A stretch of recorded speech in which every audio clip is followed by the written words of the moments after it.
Madam Jambang, for year 2021 and 2022, the book starts in February.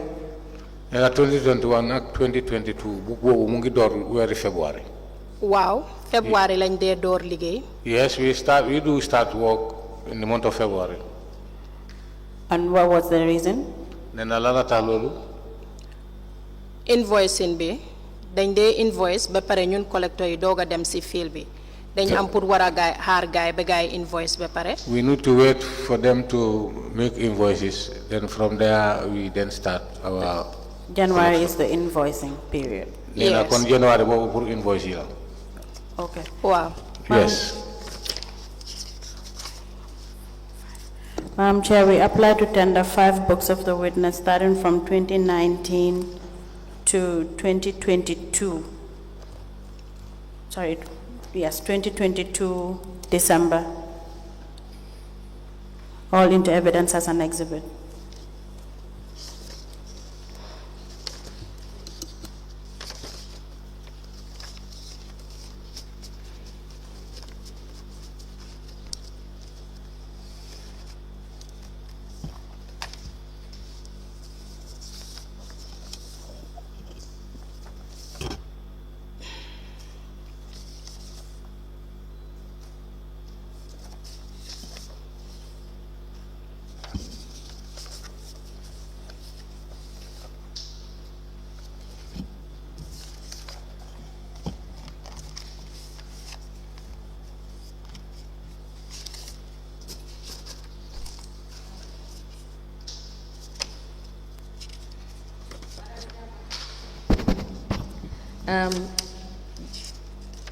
Do you have your 2023?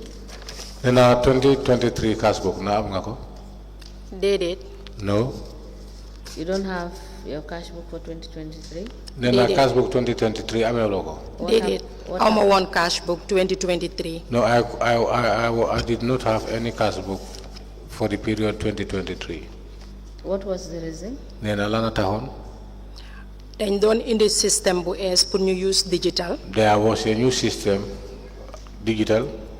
So by that time, during that time, Mr. Kamara, former acting director, Mr. Kamara, the former acting director, ak Pa Modou Ndaw, and Pa Modou Ndaw, ñu ne système bi su ñëwee man maa am pour war a take care of the system pour nga xam ne.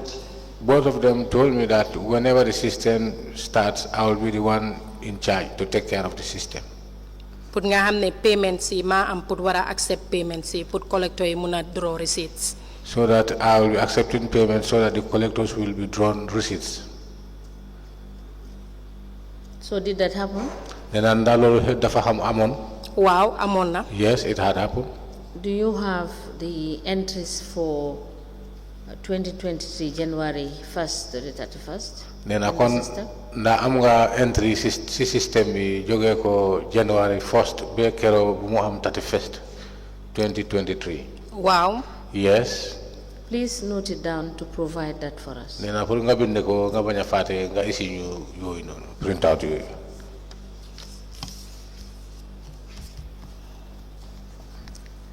The cash books maintained by the witness covering the period 2019 to December 2022, which are 5 cash books. They are admitted in a bundle together as exhibit in evidence, and they are marked as LGC/BCC/HJ/002. As the Commission pleases. Madam Jambang, when you do your collections normally, what do you do with the money? Nena legi so demé si fil bi be nga def sa collection bi nena xaliss bi naka nga ko def? Xaalis bi dama ko dee indi council. I do bring the monies to council. Jël suma cash book bi. And I take my cash book. Enter receipt numbers yi. And enter all the receipt numbers. Ak vendor bi turam. And the name of the vendor. Amount bum fay. And the amount paid. Amount bum dese. And the amount remaining. Then suma pare ma add total bi. Then from there I will add the total. Suma pare doga dem audit pour ñu verify. Then from there I go to the audit for verification. From audit suñ verify be confirm everything. After verification and confirmed by the auditors, Ma doga dem si cashier bi. then from there I proceed to the cashier. Ma deposit xaalis bi si cashier bi xaar ko mu There, confirm ko. I used to deposit the monies and it is confirmed by the cashier. Then after ma bàyyi ko fa Then from there I leave the monies therein pour mu tayal ma receipt. for him to issue me with a receipt. Are you part of the people that will receive the receipts the next morning? Then tam yow tam nekk nga keneen ko xam ne si suba lañ la dee yor receipt. Déedéet because moom danga ko dee bàyyee book bi moom moo am pour war a tay receipt bi time bi nga ko joxee xaalis bi. No, because the book is left with him, so he will issue a receipt to you after handing monies to him or her. Now, how many cashiers were there that you will normally pay to? Nena ñaata cashier ñoo fa nekkoon ñi nga xam ne ñooñu nga dee fay. Benn cashier. One cashier. And that is? And nena kooku mooy Aji Fatou Ñang. Aji Fatou Ñang.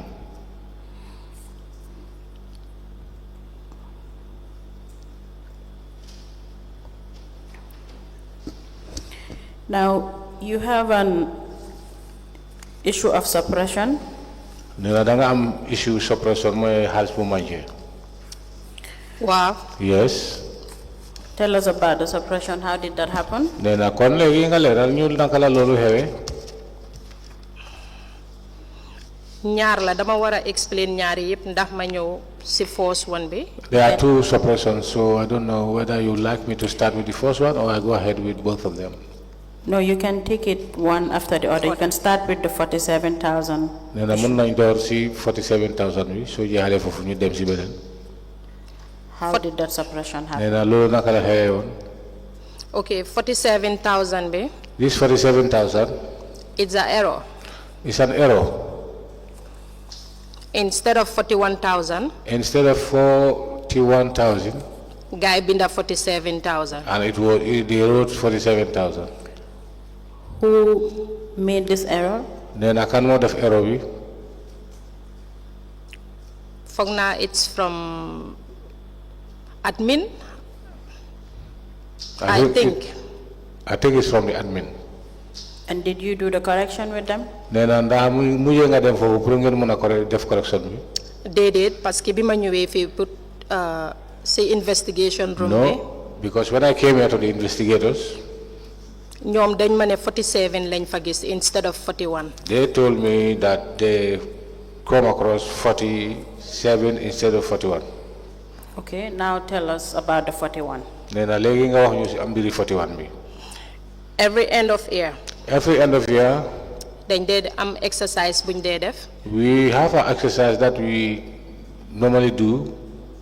Okay, talking about the exercise, now, are you part of the task force? Nena sonna exercise na yow tam bokk nga si task force bi. musuma bokk si task force the exercise laa dee I have never been a member of the task force. I do join the exercise. That's the market sales exercise. Nena boobu mooy market sales exercise mooy jaay bu dee am si marché bi. waaw boobu dama dee bokka. Yes, I am involved in that. And which one now? Ak ban. ak exercise buñ dee def every end of year pour recover areas yi. And the exercise we normally do every end of year to make sure that the areas are recovered. Okay, 2 exercises. Nena ñaari exercise. Yes, you can please go on. Nena mun nga continue. With the 41,000 as you stated. Waaw si 41,000 boobu nga leeral ñu foofu. dama am collection. I had a collection. On the 11th of November 2022. On the 11th of November 2022. Okay. bés boobu dama guddee wàcca si field bi. That very day I was late to close from the field. ma decide pour yóbbu xaalis bi kër. I decided to go along with the monies to my home. because for Aji Fatou daf dee wàcca. Because Aji Fatou used to close at 4 o'clock. so after 4 to 5 laa jógee si field bi ma ne xaaral ma yóbbu xaalis bi kër. I left the field around after 4 to 5, so I decided to go ahead with the monies to my home. bi ma àggee suma kër ba julli 5 ba pare. Upon arriving my home and after praying 5 o'clock prayers, former director of finance Mr. Kamara. the former director of finance, Mr. Kamara, called me laajte ma ndax tey awma collection. and asked me whether today I did not make any collection. Okay, would the former director, Kamara, would normally do this with revenue collectors? Nena nda camera lolu yoon la bi nga xamne min na diko def di o ay revenue collectors yi. Déedéet. No. How much? I don't know. Okay, you can go on. Munu nga continue. Mu call ma laaj ma ndax tey awma collection. As I said, he called me to ask whether I did any collection on that very day. Ma ne ko waaw am naa collection waaye dama fekk aji faatu ñibbi ma yóbbu xaalis bi. I said yes, I did, but it happens Aji Fatu closed before I came, so I went along with the monies. Mu ne ma indil xaalis bi fii ma denc ko. He then requested or instructed me to say, bring the monies here, let me just safekeep them. All right, when he said that, what did you do? Nena bu la waxe lolu yow lo mu yora def. Mooy suma boss ma ne waaw lim ma wax dëgg la tamit seefut suma kër. He is my boss, so when he said it, I say yes, that is true, because it's not safe. I have the monies with me here at home. And was that the only time that you clocked out late and you decided to go home with the money? Nena nda kero moy bes bo xamne bobu rek mo bobu nga wacha nga leta wacha nga halat harama anda halis bi ci kër gi. Wow. Yes. Okay. So when you go back to Mr. Kamara, what happened? Nena bi nga demé ci Mr. Kamara halana mu yora xew fofu. Tey da nga late lan moo tax nga late a ñëw. He then asked me, today you are late, what caused you to get late? Ma ne ko vendor bi moo ma wax ma xaar ko. I said to him, I was told by the vendor to wait for him. Loolu moom moo tax ma late a ñibbisi. These are my reasons why I became late. Okay, when he said that, what happened? Did you end up giving him the money? Nena lo fan lan nga mujjé def bu mu la waxe lolu ba pare da dang ko mujjé jox xaliss bi.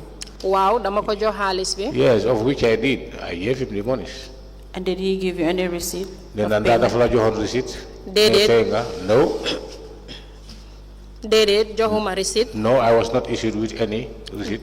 And was it recorded anywhere on your cash book or anywhere to state that you've given him the 47,000 in the absence of the cashier? Nena bi ko joxe 47,000 bi na am nga fi ko bind wala am nañ fi ngeen ko bind pour woné né waaw dama ko jox xaliss bi moy 47,000.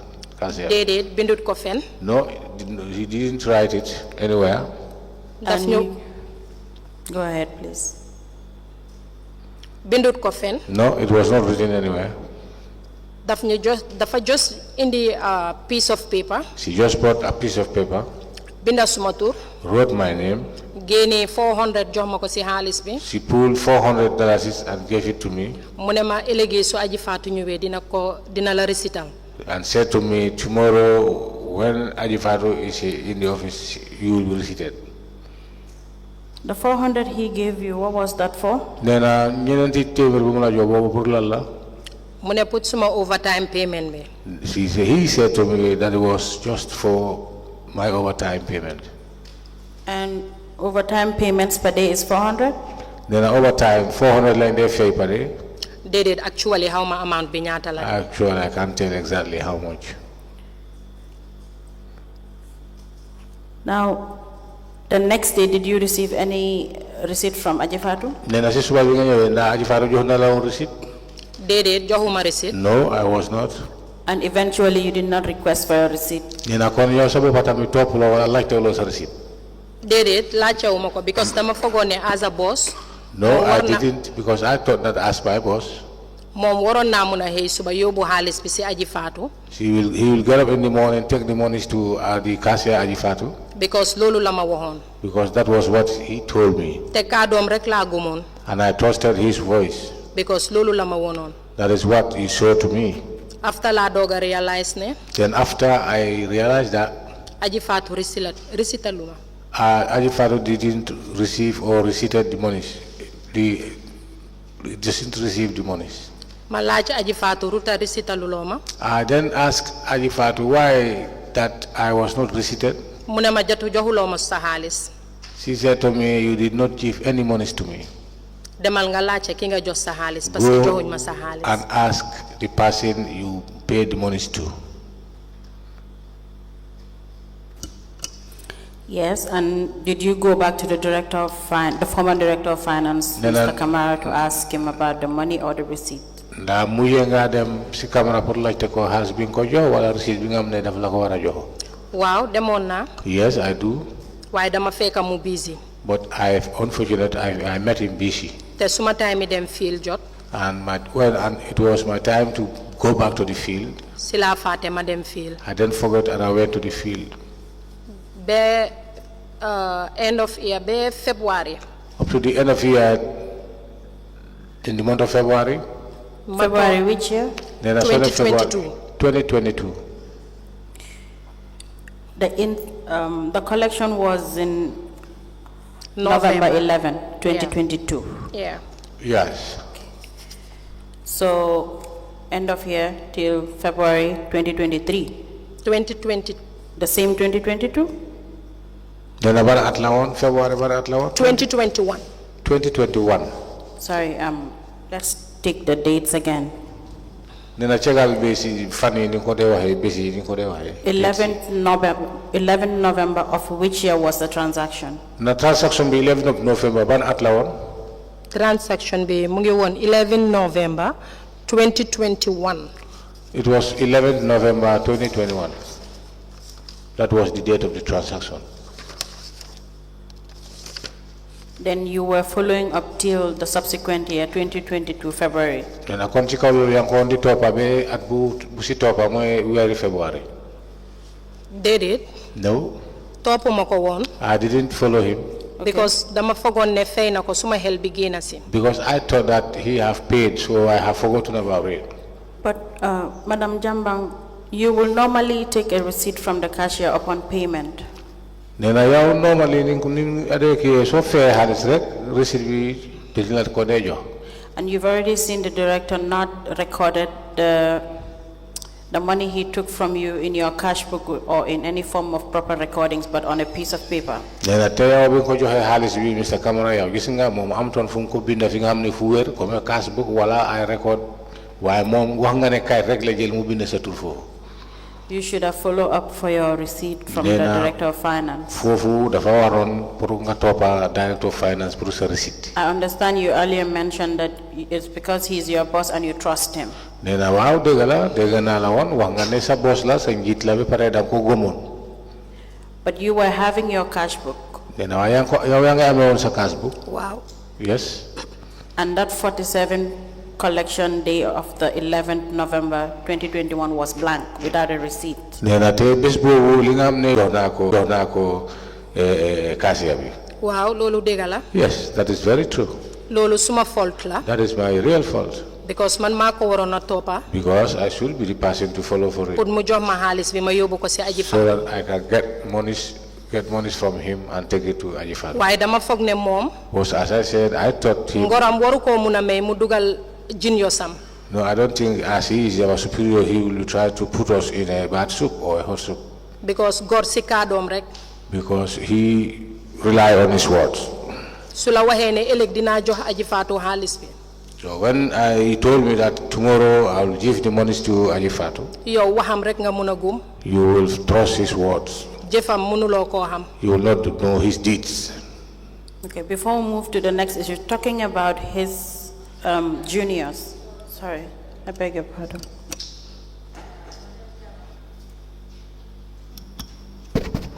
I want clarification on the issue of whether it's 47 or 41. Nena dafa buga ngaleral ko si ngi binda 47 la wala 41,000. What do you have as entry in your cash book? Is it 41 or 47? Nena yow sa cash book bi lo fa am na 41 la na 47. 41,000 la fa am. 41,000. Te 41,000 la ko jox. Let me. And I gave him 41,000. So the subsequent DTR receipt issued to you, is it 41 or 47? Nena legi receipt bi nga xamne bobu la mu jey defar bu jox la ko. Ñaata mo fa nekk 41 la wala 47? 41,000 mo fa nekk. 41,000. That is correct. And the second clarification I want is Nena ñaareel leral bi in bobu your statement you have indicated wax nga ne that on the 11th, I'm reading from your statement. Nena It sa says on the statement bi la mo 11th jox. of November 2022. nena November bo amé fukki fan ak ben 2022 And you, in your testimony, you have said it's in 2021. nena legi so bi ngay wax fi wax nga ne 11th November 2021 So which one is correct? nena ñaari ban moy dega My mistake, instead of 2021, ma wax leen 2022. this is my mistake instead of 2021 I just told them it's 2022 Because the first one be 22 la fa def why after last paragraph be the first one I did 2022 but the last paragraph 2021 more fa neka. you have 2021 Lately la doga talk the whole suma statement be. later I was reviewing the statement Si la doga gis ne error bobu and noonu. that is where I realized that there was an error Now the other question is, nena ñaareel laajte bi mooy on your participation on the 2 exercises that you do, nena bokka bi nga xam ne bokka nga si ñaari exercise bi wala participation yi nga xam ne bokka nga si ñaari exercise yooyu how much are you paid for overtime? nena ñaata lañ la def fay si Is it in a overtime form of a percentage or is it in a form of a random amount that is given to you by the director of finance? nena na percentage lañ dee jël ñu la koy fay ndax dañ lay xam ne ñoom dañoo xayma rek ñu jox la fay bi wala si percent la Déedéet duñ dee fay si percentage. no it's not paid as percentage ñoom ñoo dee xayma rek ñu fay la. they just think how much you should be paid Did they base it on any directive from Then- the CEO or from the director of finance? nena ndax am na fu ñu wéru si CEO wala si director of finance ku leen dee jox kaddu ne waa fee leen nangam Director of Finance. director of finance Thank you. nena So jërëjëf on the market exercises on the fifth period, how much are you paid? Or is it based on percentage or is based on also nena si fifth period bi exercise bi random ngeen bi ngeen dee def ñaata lañ leen dee fay na si percentage tamit wala loolu tamit dañoo toog xalaat or discretional amount given to you by the director of finance? wala dañoo toog xalaat director of finance lu mu xalaat rek loolu lañ leen dee fay Waaw dañ dee xayma rek fay la. yes Amul percentage. in the discretion of the director of finance there is for no like you, percentage collectors from 2019, that is how you have been operating? nee na kon depuis bi nga nekkee collectors depuis 2019 kon dafa mel ni yoon boobu ngeen dee nekk di def loolu wala loolu ngeen dee def toujours You did not question as to why they give that discretional amount nee na yéen a mi for toog both your allowance and the exercise? kenn du laajte lu tax ñu leen di toog di xalaat ne lii lañ leen war a fay si seen exercice bi bu yëpp si li nga xam ne loolu lañ ngi liggéey Déedéet. no Council, you may proceed.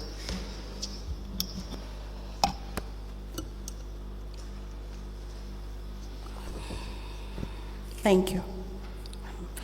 Now we can move to the next one. That is 135,000 issue.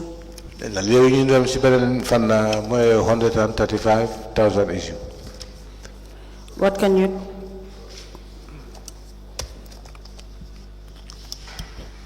Council, have we exhausted the discussion on the 41,000? I think that's not exhausted yet. thank you, Honorable Commissioner. I've lost my. Now let's go back to the issue of 41,000. nee na ba léegi ñu ngi si 41,000 bi You said you did not follow up, but sometime in early February 2022, what happened? nee na wax nga ne toppaloo ko woon pour affaire receipt bi nee na waaye February 2022 nee na wax nga ne lan moo mujjee xew Dama toog ñu saaf ma memo. I was just sitting I was served a memo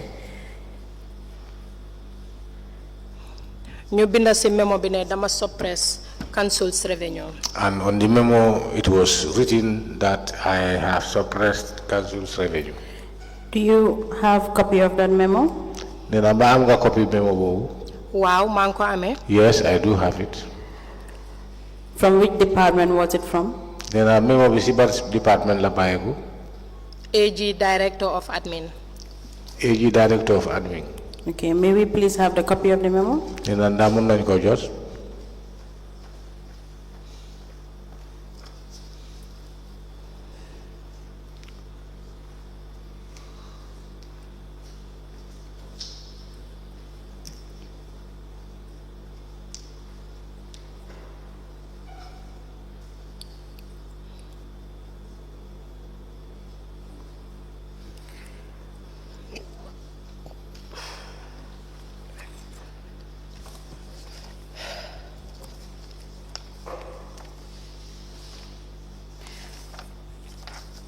It's not one memo. There is a memo for the 8th of February 2022 and the issue of unaccounted and suppression of revenue dated 27 January 2022.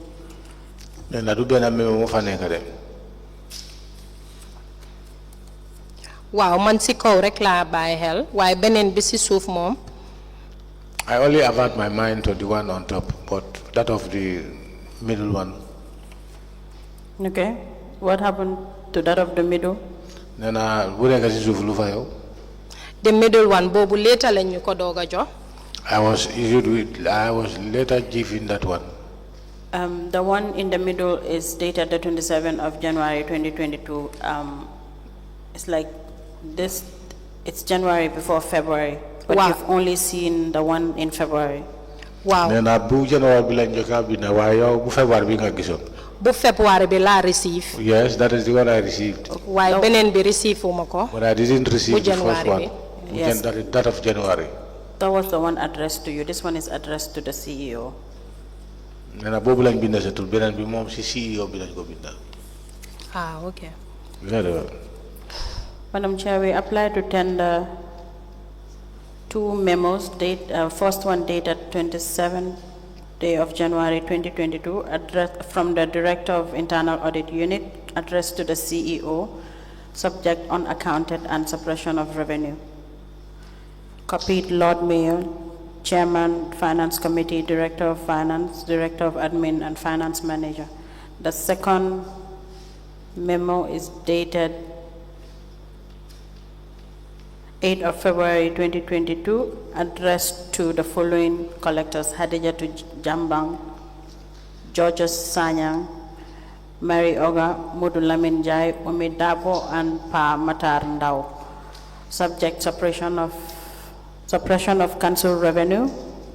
Copied Lord Mayor, CEO, Director of Finance, Chairman of Establishment and Committee, and Chairman of Finance Committee, and Internal Audit of B.C.C, all into evidence as an exhibit.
A memo dated the 8th of February 2022, the memo emanated from the acting director of admin.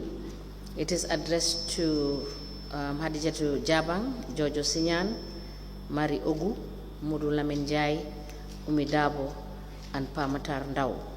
And the subject is suppression of council revenue. It is copied to the Lord Mayor B.C.C, CEO, Director of Finance, Chairman Establishment Committee, Chairman Finance Committee, internal audit, and a file copy is maintained. The second memo, which is an internal audit engagement memo, is dated the 27th of January 2022. The memo emanated from the acting Director of Internal Audit. It is addressed to the Chief Executive Officer. It has the subject unaccounted and suppression of revenue. It is copied to the Lord Mayor, the Chairman, Finance Committee, Director of Finance, Director of Admin, Finance Manager. And attached to the said memo is a list of the various revenue collectors who did not account for revenues that they have collected. And the second attachment is the summary of unaccounted revenue. These documents are admitted in a bundle together as exhibit in evidence, and they are marked as LGC/BCC/HJ/003. As the Commission pleases. Now, Madam Jambang, upon seeing this memo, what did you do? Dama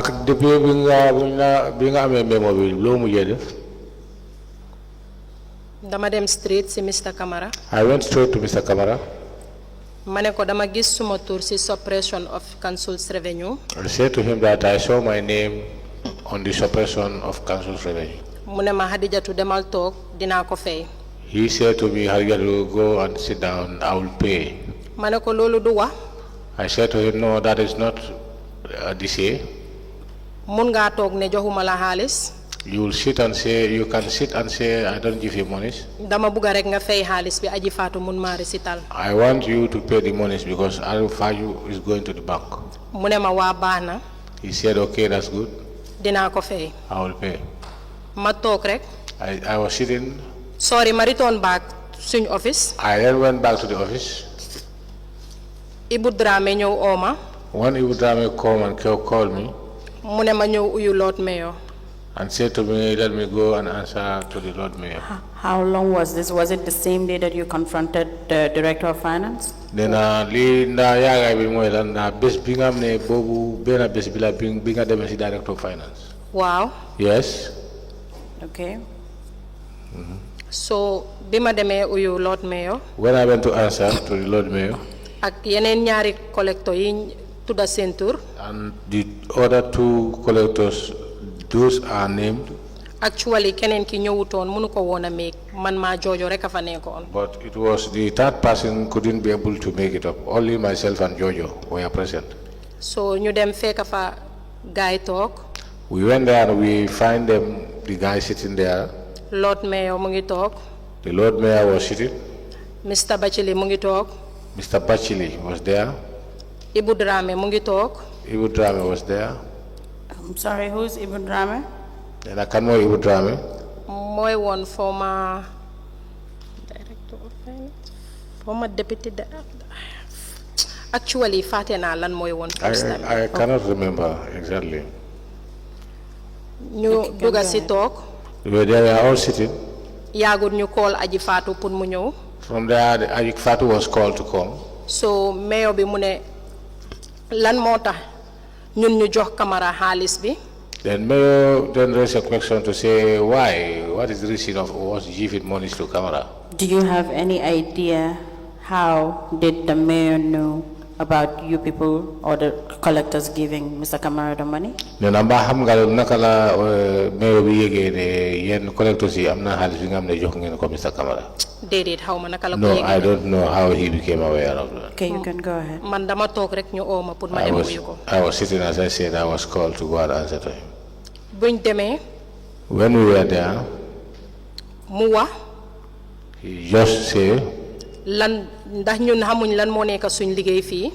whether we don't know our work, ndax ñun amuñ right pour jox kenn xaalis fii ku dul cashier bi pour mu recital that ñu. we don't have a right to give money to anybody apart from the cashier for the cashier to give receipts or issue receipts to us. Because mu ne ñoom oo nañ Mr. Camara laaj ko. Because he said they called Mr. Camara and asked him.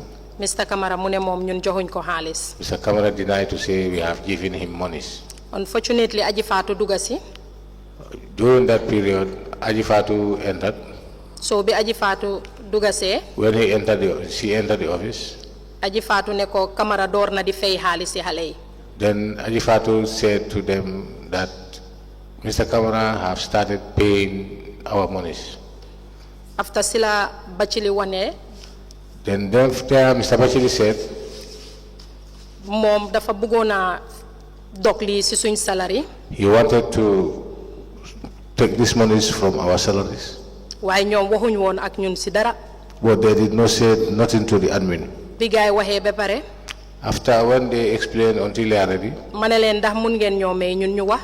Then I asked them whether we can be given permission to explain. Ñu ne ma waaw mun ngaa wax. Yes, the green light was given to us. Ma wax leen ne yéen mi toog fii kenn mësuñoo oo si issue bii nii. Then I said to them, all of you who sit in here, none of you have ever called us for such an issue. Yéen ak ñoo doog a oo tey. These are the first time, or this is the first time for you to call us here for this such. Yéen la Camara di wax ne man joxuma ko xaalis. It's you people, Camara will say that I did not give monies to him. Waaye Camara xam na ne man moom laa jox xaalis bi. But Camara himself knows that I have given monies to him. Soo leen dogoon lii si suñ salary bi. Hadn't this was taken out of our salaries, Di ngeen enu suñ aha. you people will carry our sins Because ñun lekkuñ xaalis si council. because we don't eat any monies from council. Xaalis bi Camara lañ ko jox. We have given these monies to Mr. Camara. Because dañ fogoon ne foofu la gën a safety dan ñu bàyyi ko si kër bi. Because we thought that it was safer to keep the monies, to give him the monies than we keep the monies at home. Waaye suñ xamoon ne dañ koo jox xaalis bi lii di ñu fa fekka. But if we knew that if we give these monies, this will happen, Ndi kon xaalis bi dañ koo denca suñ kër yi safely. then it will be better for us to keep the monies with us at home safely. After gaay nañu ne garaawut mun ngeen a dem ñun dinañ proceed with the issue inshallah. Now they told us to disperse, and they promised that they will deal with the issue. After lañ génna. Then we left. Biñ génnee. When we left, Next day bi ma ñëw liggéey si. the following day when I came for work, Ma dem jël suma cash book bi. I went and took my cash book.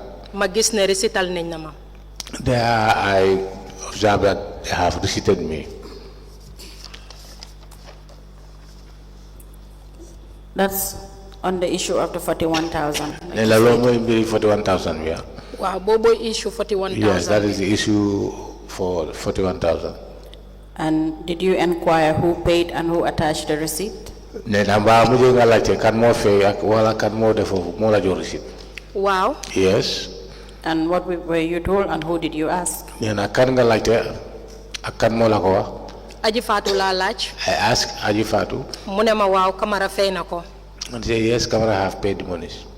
Ma ne ko lan moo tax nga back date nga date ko date bi mu ne ma date bi mu ko fay moom lañ ko war a issue. I then asked him, why did you write this date? He said yes, because the day the monies was paid, that will be the date I'll make wrote on the receipt.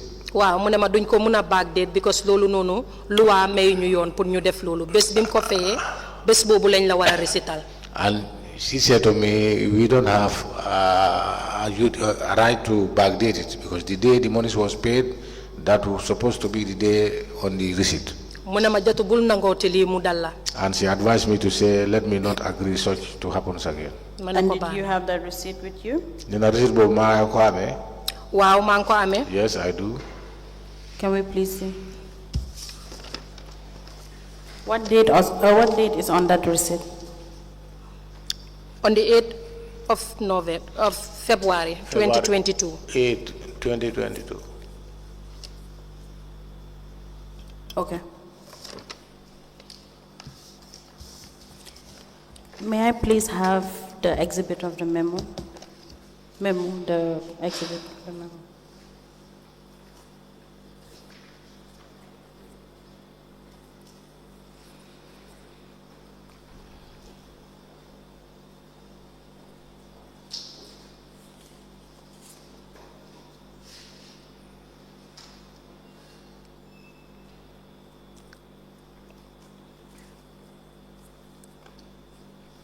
It was the same day that you guys had a meeting in mayor's office that this receipt was issued to you. Namba bena bes bila binga amne bobu ngena amon meeting si office mayor bobu lañ la jox receipt bi. Wow, foog naa bés boobu la ko fay. I think yes, it was that day he paid. Okay, that's the issue of the 41,000 is resolved. Now we can move to the issue of 135,000. Na legi bu 41 bi bobu mom leer na legi nañ dem pour mu na leral bu 135,000. But before we move to that, on this memo, Na bala ñu dem fofu simbiri memo bi mu amé ni your cash suppression is 135,000. Then 135,000 bobu nga manje. Then there is a summary of unaccounted revenue totaling 175,000. So ko sété yeb li nga amné manje nañ buñ ko xayma dem na be 175,000. Wow. Yes. Now can you explain to us, because if you add the two together, it's still past the 41,000. Legi nga leral ñu parce que ñaar yoy yeb soko dajale ben sa lolu na nga gis ne opana 41,000. Wow, loolu nekkutoon man suma fault. Yes, that wasn't my fault. Faulty cashier bi la. It's the cashier's fault. Because so demee through my cash book. If you check through my cash book, 2021 September 16. 16th of September 2021. Yes. 100,000 bi. Not 100,000. Check la woon. It was a check.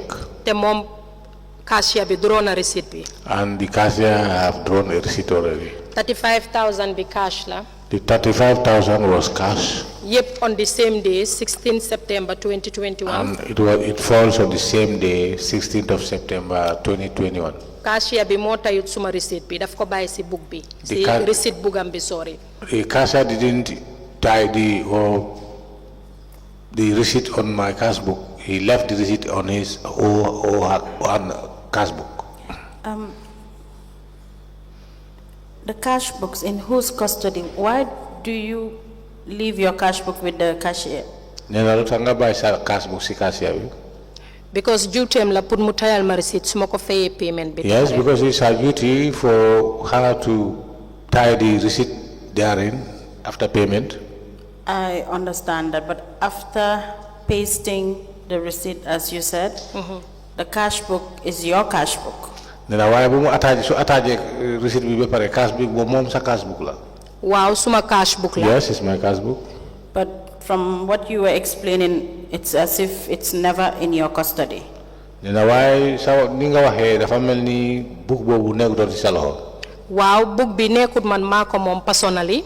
No, it seems it doesn't mean that I own the book personally. Book bi bugi B.C.C la Banjul City Council. The book belongs to B.C.C, Banjul City Council. Suma liggéeyee li ma fa def ba pare. Whenever I'm done with it, accounts lañ dee yóbbu bugi fa lañ ko dee bàyyi. we normally took these books to the account. That's where we leave them. Alaawuñ kenn pour mu génnee cash book yóbbu ko sa kër. Nobody was allowed to go along with the cash book.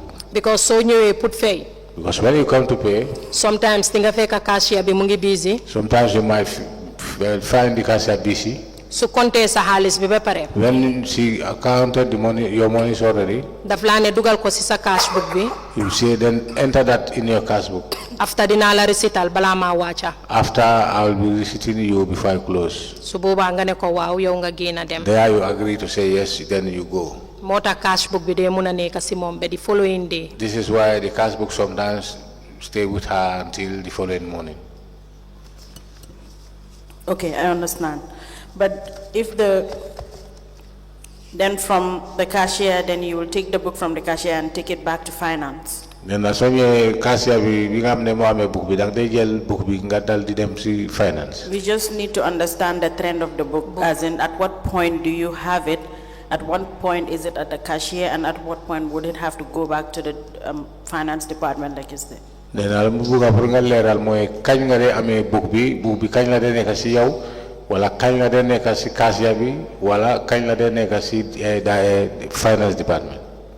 cashier bi su paree si cash books yi yëpp. When the cashier is done with the cash books, dafa jël books yi yóbbu ko account. he or she will take the books to account.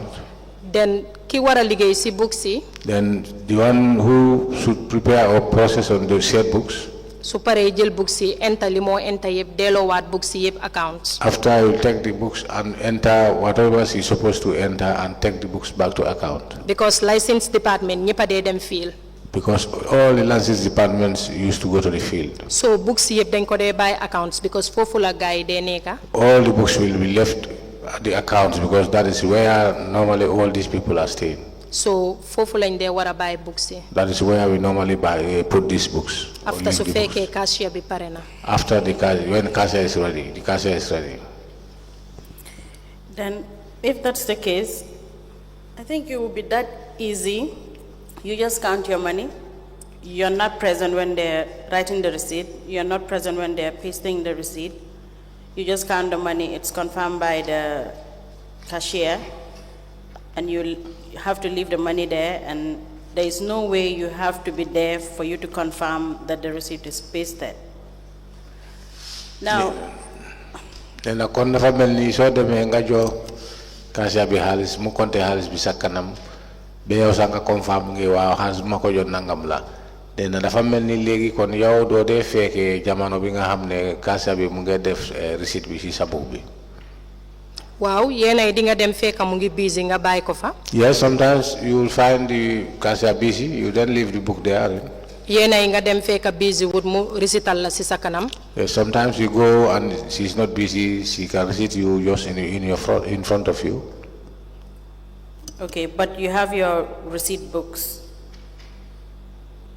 Do you always have your receipt books? Then why sa receipt books yi na ko re amé? The ticket books. Moy ticket book yi ya ko de am yena ko de am. Moy GTR biñ dé use.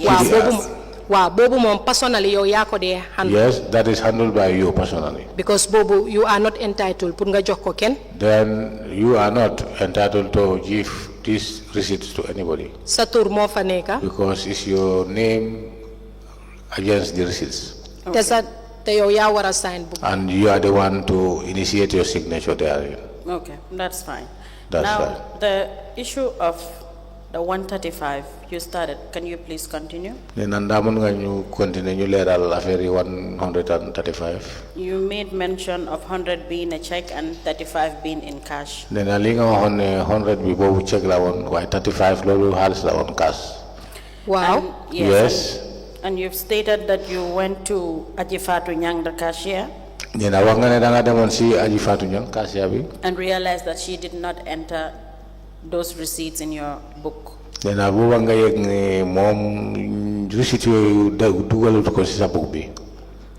did you find out this? Memo be buñ mako safé. When I was served with the memo.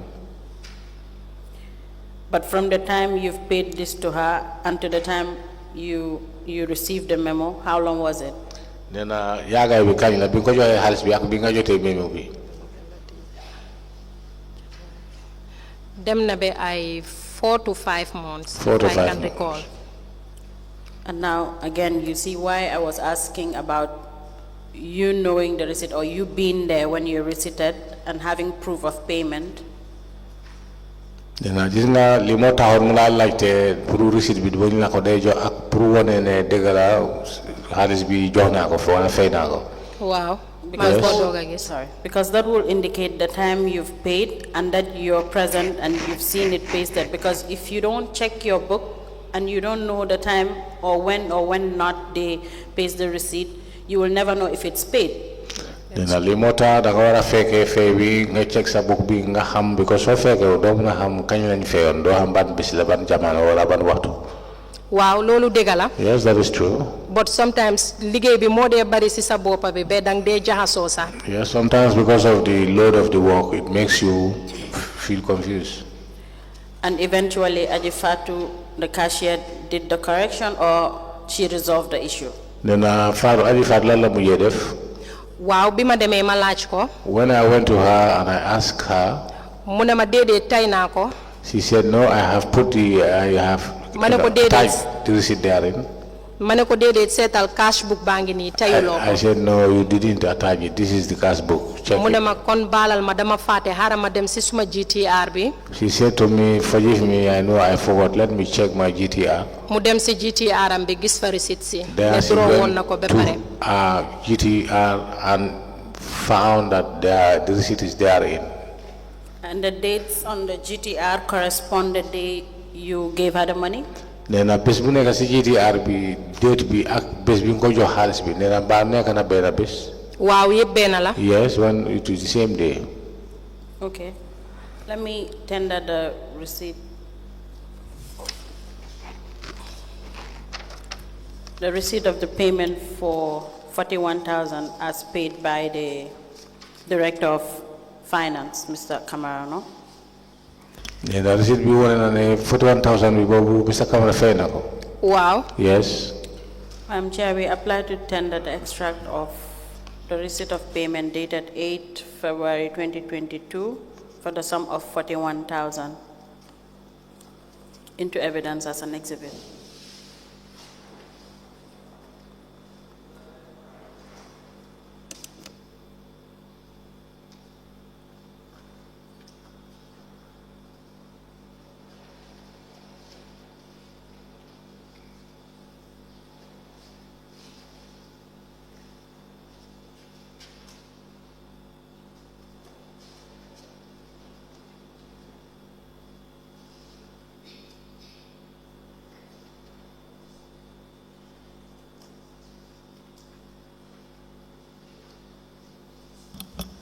A receipt dated the 8th of February 2022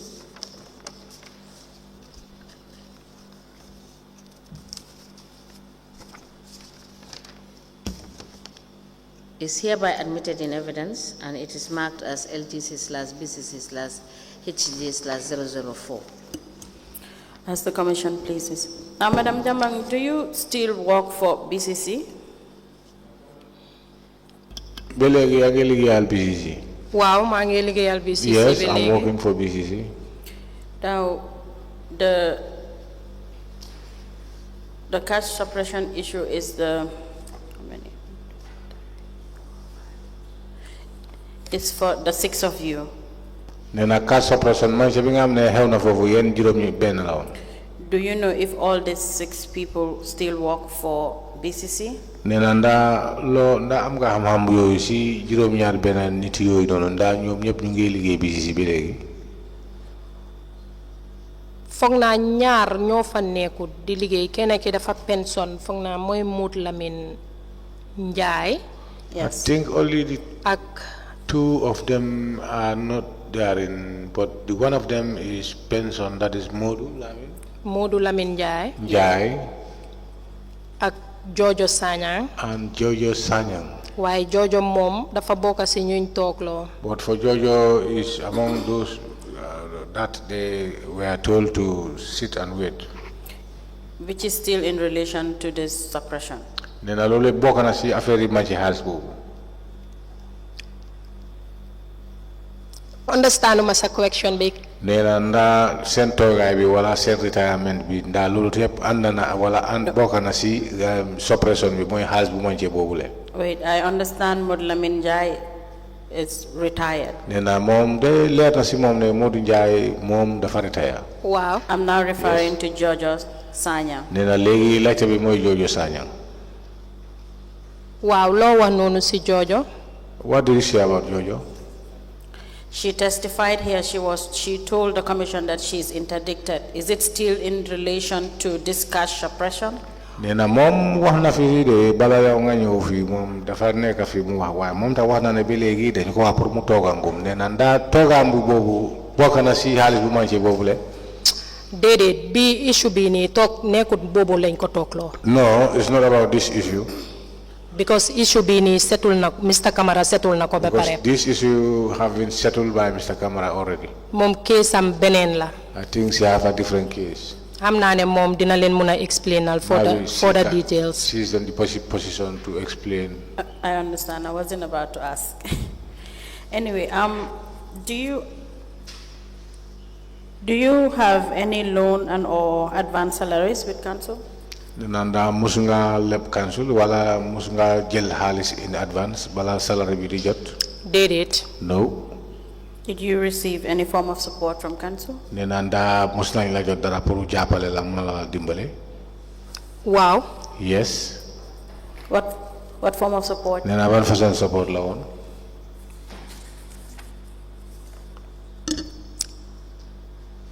Bima jënda suma lensi.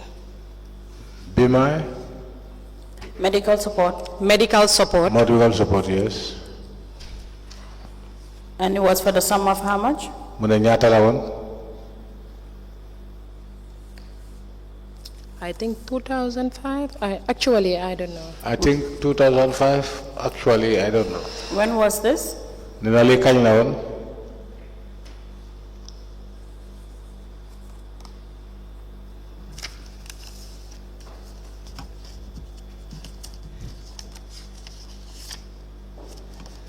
Actually, mënuma ko recall. Actually, I cannot be able to recall. You can note it down and provide us with the information. Mun nga ko bind pour nga jappalé ñu nga léral ñu. Madam Jambang, do you run any other business aside from council job? Nena sudul liggéey bi nga liggéey ci council da am na benen business bi nga dé def. Wow. Yes. What sort of business? Nena ban business la? Dama dee jaay. I used to sell. Is it a registered business? What exactly do you sell? Nena ban façon business na dang ko register mu ne lan nga dé jaay? Dama dee jaay bagage goods la dee jaay. I do sell goods. Yéenay ma am order. Sometimes I do have orders. Catering. Catering. Okay, what's the name of your business? Nena sa business bi num tudda? Déedéet amut tudde. There is no name for it. It's not a registered business. Nena kon business bi register la ko. No. All right. In the absence of any questions from the commissioners, Madam Chair, that will be all for this witness.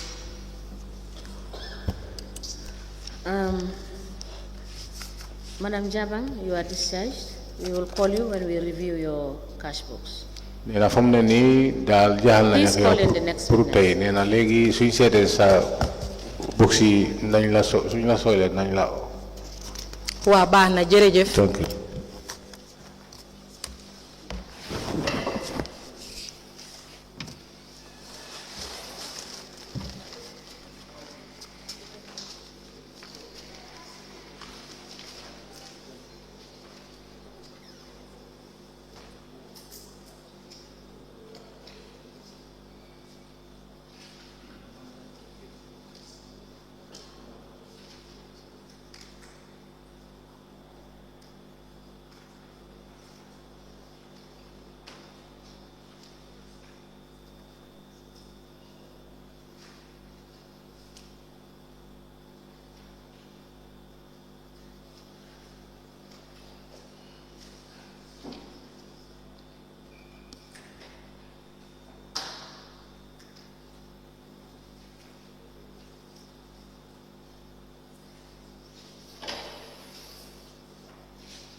Good afternoon, Madam Witness. Good afternoon. In which language do you wish to make your testimony, Madam Witness? In which language do you wish to make your testimony? Okay. Mr. Boja, you can help the witness. Very well.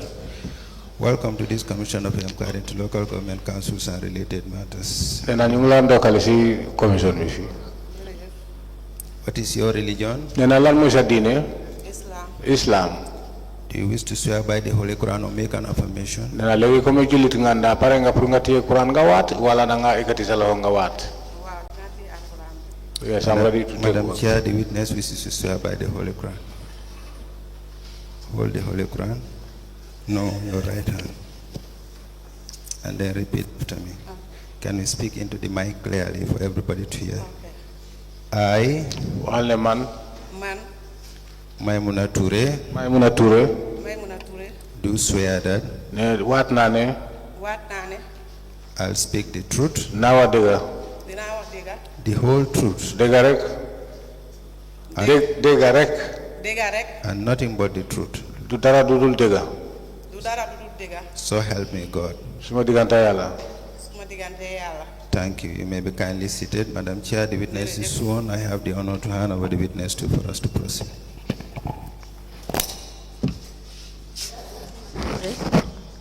ñu nga doggale ñu ne naka bëccëg bi.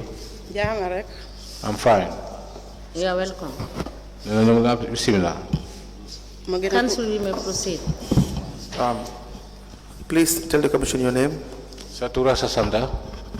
man maa ngi tudda Maimuna Touray. Maimuna Touray are my names. Your address. Foo dëkka. Banjul laa dëkkoon waaye léegi dama move to Farato. I was in Banjul but right now I moved to Farato. Your educational background. Nee na sa jànga bi fu mu em fal nga door ak fal nga em. High school laa wàcca. I'm a high school product. Now, can you read and write? Nee na mën ngaa jàng wala kayit wala mën ngaa bind kayit. Waaw. Yes. You gave a statement, an additional statement on the 9th of October 2023 and on the 3rd of December 2024 respectively. Nee na da nga joxe woon ñaari statement. Waaw. Yes. Please go through the statements that you have been given by currently, and you tell us whether it's the same document that was obtained from you. Nee na nga seet ñaari kayit yooyu tegu sa kanam noonu nee na mooy sa statement bi ndax nga seet naa boobu la wala déet mooy ñaari kayit yi ñu la tegal noonu. Waa baax na.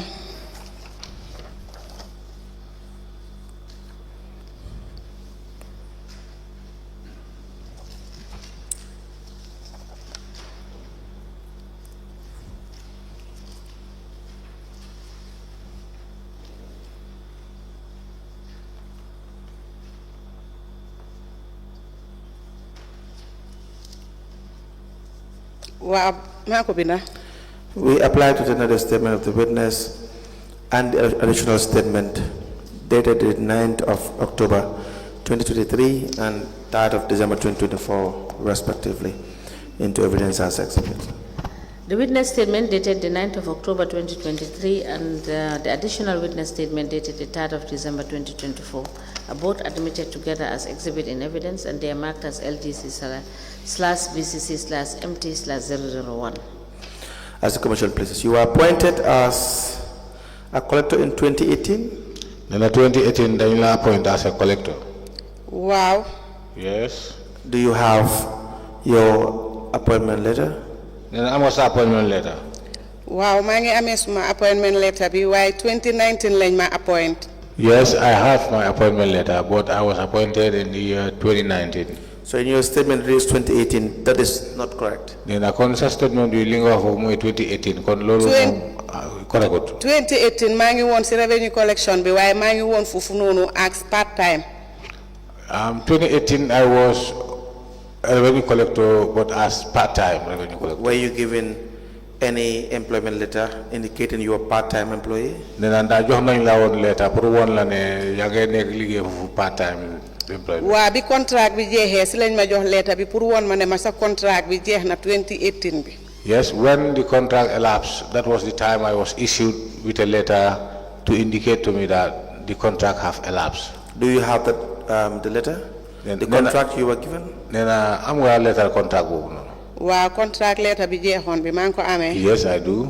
May I please see this? Nee na ba mun nañ ko gis.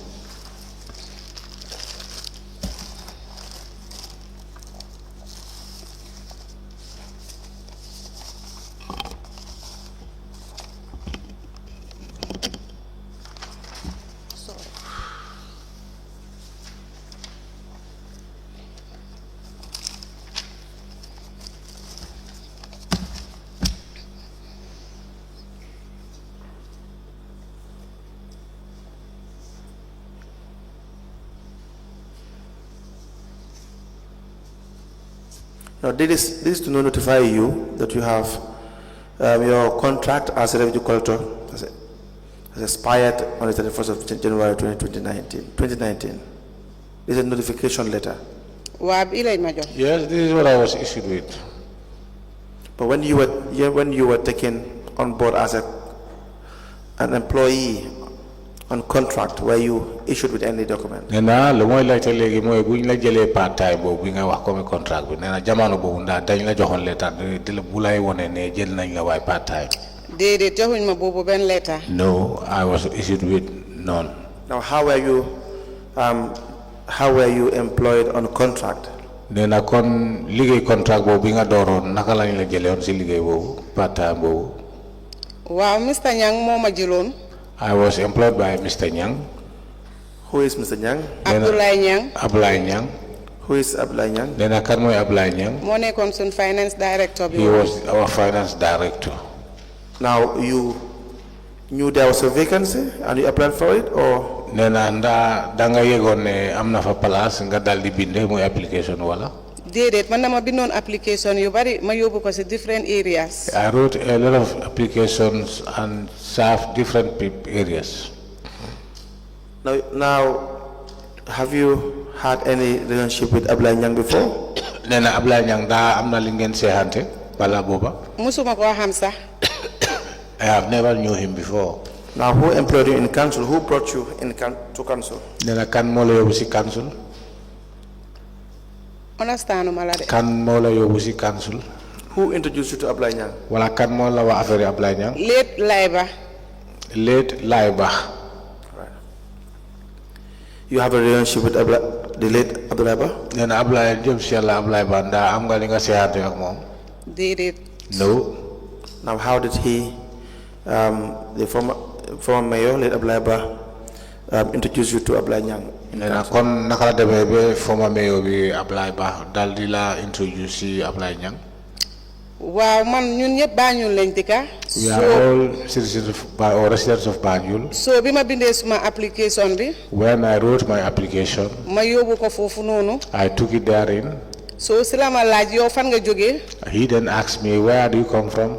Mané ko Tabaku Road la joggé. I said to him, I'm from Tobacco Road. So mu ne ma dropal sa application bi fi suñ la soxlé dinañ la call. Then he said to me, now you drop your application here. Whenever they need a rise, we will call you. Wa after sila tok rek bena bes ñu call ma. There I stayed for, it happens one day I was called Ñu ne ma mun nga uyu ci council bi. to say you can answer to council. So bima démé Upon my arrival therein, ñu ne ma vacancy amangut de waaye ñu ngi nit collectors waaye dañ la jëlangum nga nekkangum fofu nonu du train.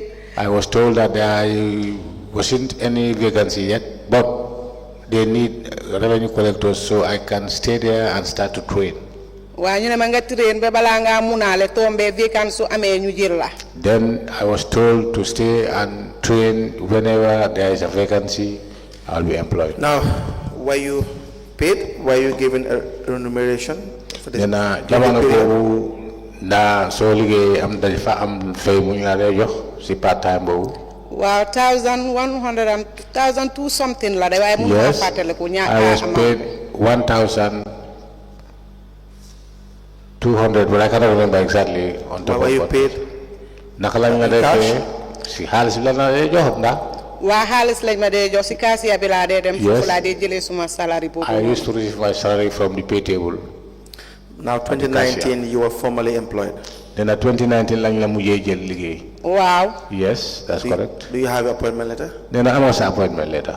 Wa man ko amé. Yes, I do.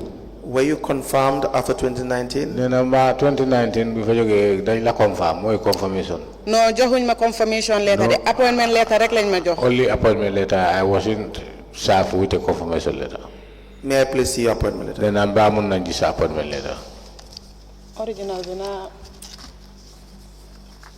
mun naa la jox copy bi. The original or the copy? Copy bi.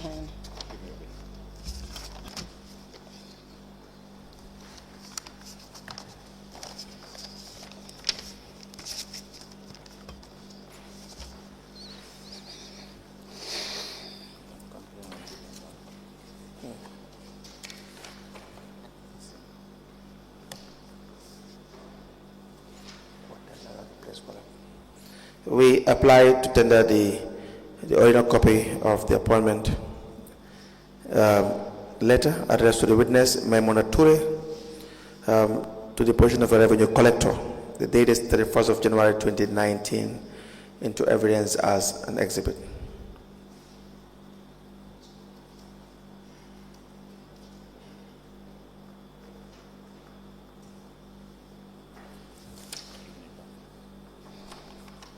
And the notification of expiration of contractual agreement addressed to the witness, Maimuna Touray, the revenue collector, on the 2nd of January 2019, into evidence as an exhibit.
A letter dated the 31st of January 2019 with reference R/BCC/P/17/T in brackets 22 addressed to Maimuna Touray, Revenue Collector, and the subject is appointment as Revenue Collector.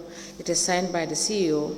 It is copied to the Lord Mayor, Admin Manager, Acting Director of Finance, Audit Manager, and a file copy is maintained.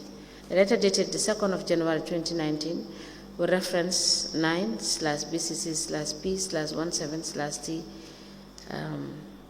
in brackets 22. It is addressed to Maimuna Touray, Revenue Collector, and the subject is expiration of contractual agreement.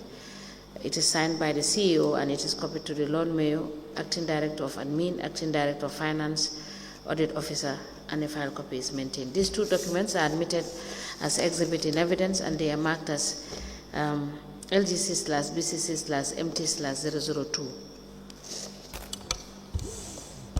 Ask the Commission, please. Now,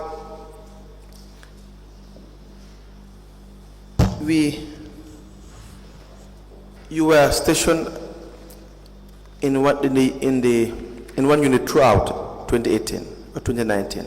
That is the daily market collection. In the Is that correct? 2018 year, Bianchi daily market collection. Wa 2018 man for one. Yes, that's correct. Now, have you ever been transferred from that unit? That Man fofu rek la musa neka. is the only place I have ever served. And your collections too, do you pay to the cashier or you go to the bank to deposit your collection? Si cashier bi lañ ko de yobu. I used to deposit or submit it to the cashier. Which cashier is that? Ban cashier la? Man ñaari cashier ñoo ma fa fekka, Umi Jagne ak Yasin Jom. Two cashiers in my time, Umi Jagne and Yasin Jom. Now, you have your cash books from 2018? Then depuis 2018 I have a cash book. Wow. Yes. Do you have them with you here? Nena yako amefi wala? Wow. Yes. Can we please see your cash book? Nena mamun nañ ko gis.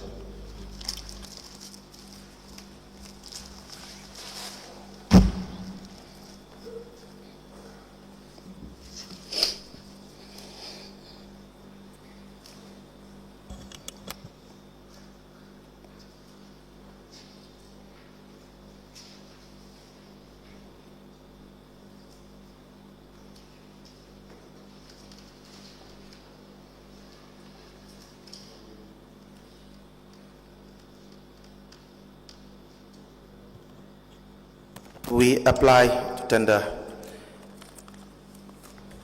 4 cash books. The witness Maimuna Touray for the market daily collection unit. The first is from 2018 to 2019. We have from 2020 to 2021, from 2021 to 2022, and the last cash book is from 2022. To be admitted into evidence and marked accordingly as an exhibit.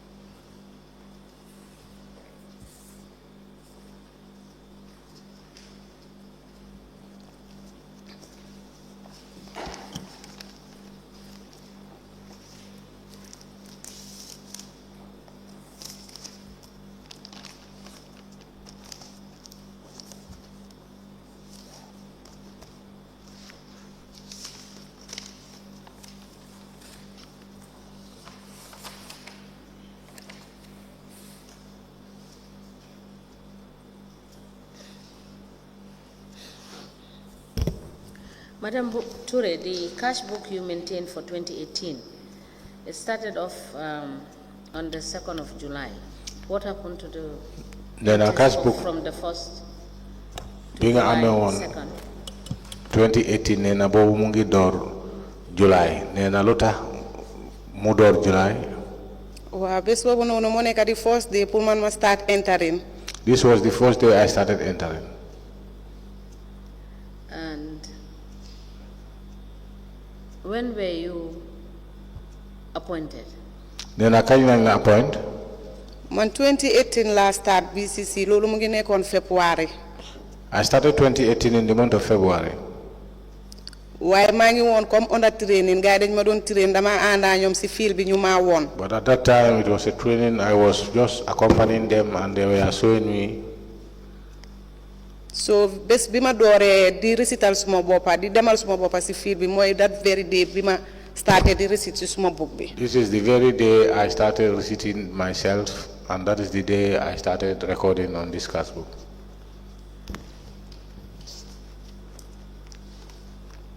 The witness, Maimuna Touray, maintained 4 cash books covering the period 2019 to 2022. These cash books are admitted in evidence as exhibit and they are marked as LGC/BCC/MT/003. As the Commission places. Now, in the year 2018, when you were a part-time collector or on contract before you were employed full-time, Ati 2018 bi nga xamne wax nga ko fi ne dañ la jëlon as part time bala ñu lay jël full time moy employment. You said your salary was below $2,000. Nena wax nga fi ne sa salary mututon ñaari junni. Wow. Yes. Now how were you surviving with that? Nena si lolu naka nga nekkon di dunda? Because you work every day from Monday to Friday. Nena foog naa ne bés bu nekk nga de liggéey jóge ko alternate ba ajuma. Nekku ne every day lañ day liggéey. Not every day. Okay. Dañ day am off days. We have off days. What are your off days? Nena lan mooy sa off days? Dafa des ci zone bi nga nekka. It depends on the zone you are allocating. Léegi nga am off 3 days. Sometimes we have 3 days off. Sometimes nga am 2 days. Sometimes 2 days. But at least or minimum you'll work for 2 days. Nena waaye lu munta néewi da nga liggéey lu ëpp wala lu am ñaari fan. Wow. Yes. Was that amount reasonable? Less than $2,000? Nena léegi li nga liggéey ak li nga la jox li nga am ne mudut ñaari junni ndax dafa war. Warutoon de waaye nag léegi nag naka laay def parce que time boobu noonu maa ngi soxloon liggéey bëgguma woon a toog si kër bi. It was not reasonable, but how for do? Because at that time I needed work because I was only staying at home. No, but do you have other benefits from the work? That's what I'm asking. Nena waaye am na tamit ay loo xam ne dang dee njëriñoo si biir liggéey bi loolu. What motivates you for entire year that you are paid less than $2,000 and you are doing collecting revenue? nee na te yow soo liggéey bi si xaalis bi la ngay jël xaalis di ko dugal ba pare duñ la fay lu dul lu mutut ñaari junni. Is that not risky? nee na ndax loolu nekkatu yoon boo xam ne wala liggéey boo xam ne tamit liggéey bu risque la. In the sense that it may tempt you to take money from the amount you collect. parce que lu booy wane mooy nga dem di liggéey xaalis ngay liggéey di jot xaalis di ko yóbbu place ba pare luñ lay fay xaalis bu néew la ndax loolu mënut a tax nga laal xaalis bi. déedéet musuma laal seen xaalis. No, for me, I have never touched their monies. You've had the issue of revenue collectors using fake receipts. Have you ever had that? Nena nda musunga dega ay revenue collectors yi nga xamne dañoo jaay ticket yu bon yi nga xamne yu warut. Dañoo wax fake tickets. Man musuma ko dega de. I have never had. You've never had a claim of collectors using receipts that are not accounted for. Nena musulo dega tamit ñi nga xamne dañoo jaay ticket yi nga xamne kenn du leen xam fan la bir mi duggé. No, I have never. Now I am telling you that this is a case that had been happening in all the area councils. Nena legui mu ngi la ko leral wala mu ngi la ko yegal ne li nekk na lo xamne def de xewi ci council ci. Printing their own tickets. Dañoo liggéey defar seen own tickets. You give it to the vendors. Ñuy dem diko jox jaaykat yi. So but then if you don't have enough or reasonable pay. Nena because soy liggéey amulo fay bu mut. This may be probably the reason why one or two people may engage in such activities. Nena mën na nekk loolu moo de tax kenn wala ñaar di dal di bokk wala di bokk seen bopp si jëfandikoo yooyu jëf yu bon yooyu. Now you've had issues regarding cash suppression. Nena am nga issue yi nga xam ne bokk na si xaalis bu manqué. Now in your statement you had said that you will give these monies to Yasin John, is that correct? Is it Yasin John or Jom? Yasin Jom. Jom. J-O-M-E. Yes. Nena wax nga fa ne am nga jamono nga xam ne xaalis bi nga day jot danga ko day jox kaase mooy Yasin Jom. Waaw moom laa jox xaalis bi. Yes, I gave the monies to her. But you have receipts for all these collections. Nena dafa mel ni xaalis bi nga ko day jox yëpp danga day am receipt. Waaw maa ngi amee suma receipts yëpp. Yes, I have all my receipts. And in your cash book, all your receipts are present. Nena si cash book bi tam sa receipt yëpp ñu fa. Waaw si cash book bi tam suma receipts yaa fa man. Yes, I have all my receipts in the cash book. Now, are you normally audited? Nena nda dañ la day audit. Waaw suñ demee si field bi ba ñëw dañoo dem si market master bi. Yes, from the field, whenever we are back, we go to the market master.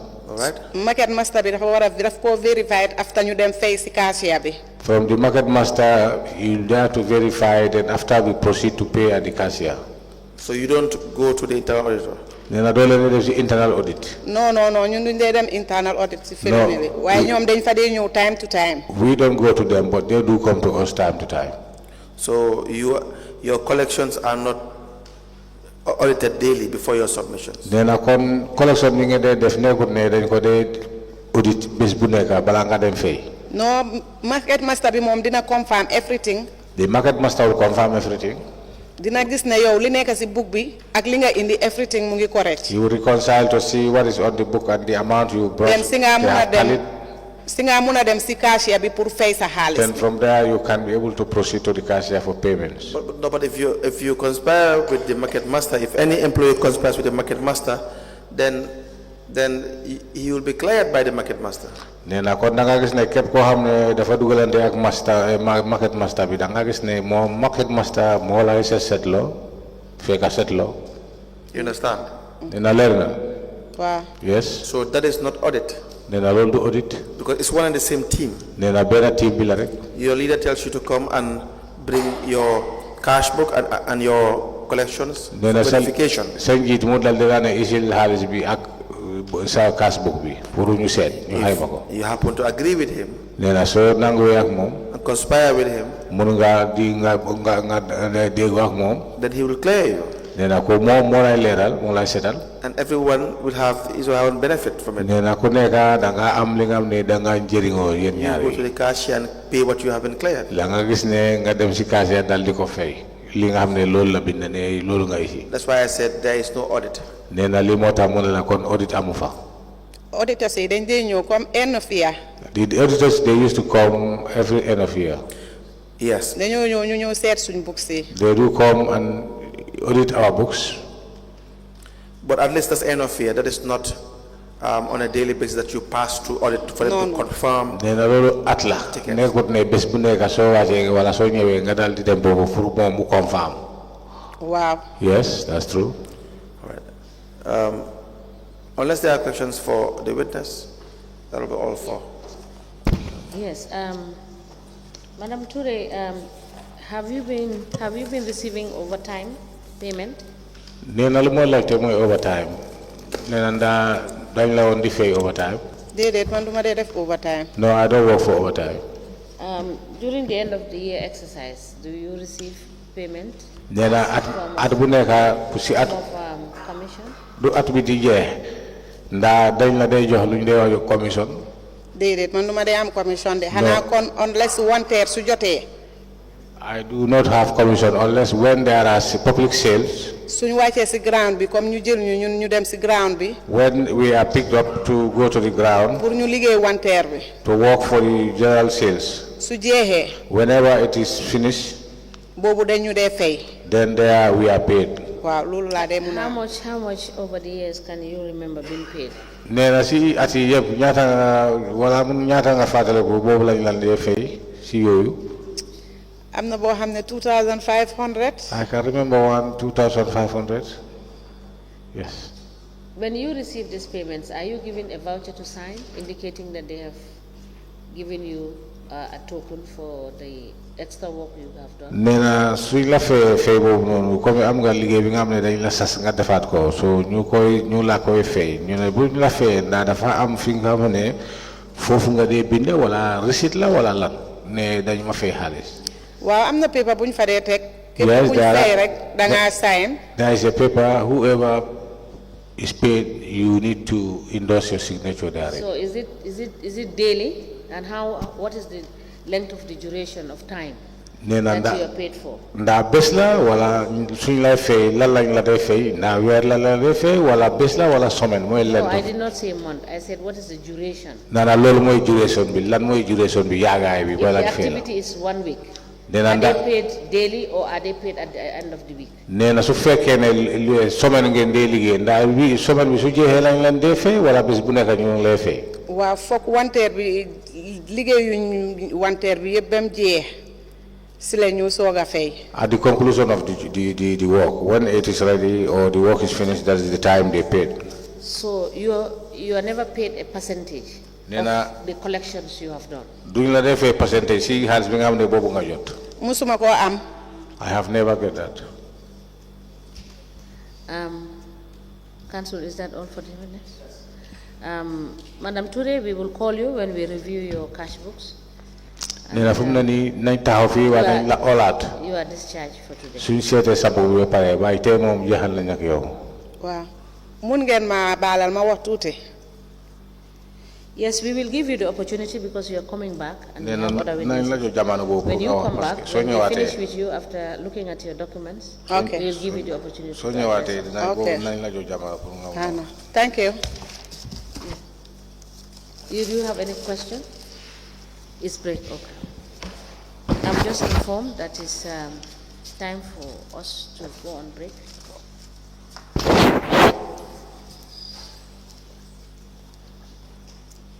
We may rise.